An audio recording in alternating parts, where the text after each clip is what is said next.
I love Dr. Joe's work because I've always been a great manifester. Quantum physics, the particle lands where you believe it will. When my kids were 7, I showed them the slit experiment. I'm very much into this.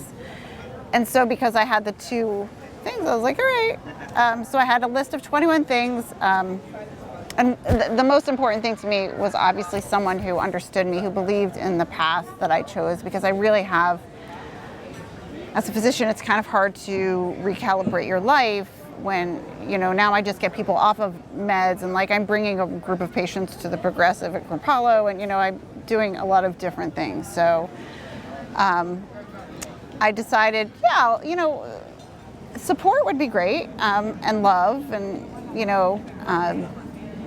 so I had a list of 21 things that this is what I would like in a mate. I forgot to put that he should live, within a 500-mile radius, because he lives in Austria.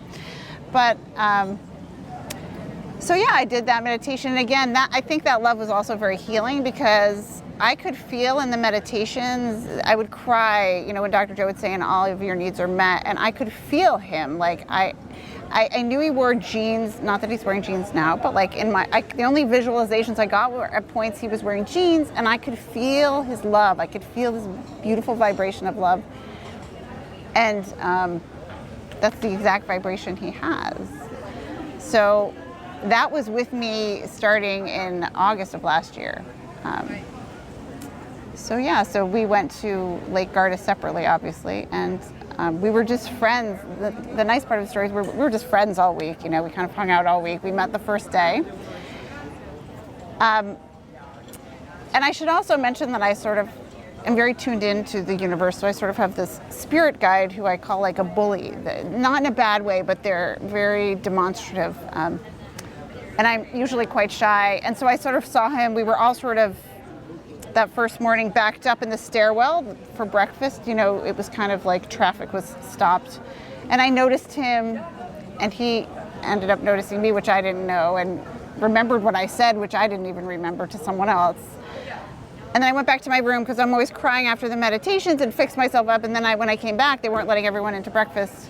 So I see him sitting out in the lobby, and this voice in my head was like, go sit next to the handsome man. And I was like, oh.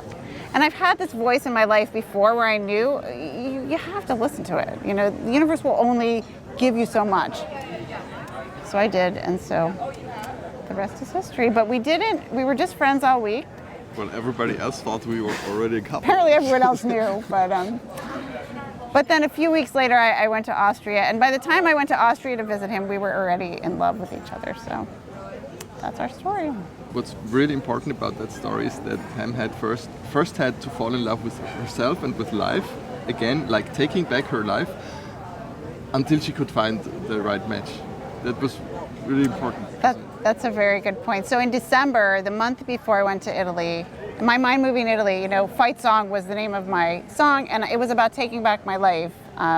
So he's right, and I had a big love affair with myself in December, and I knew that I'd be fine no matter what happened.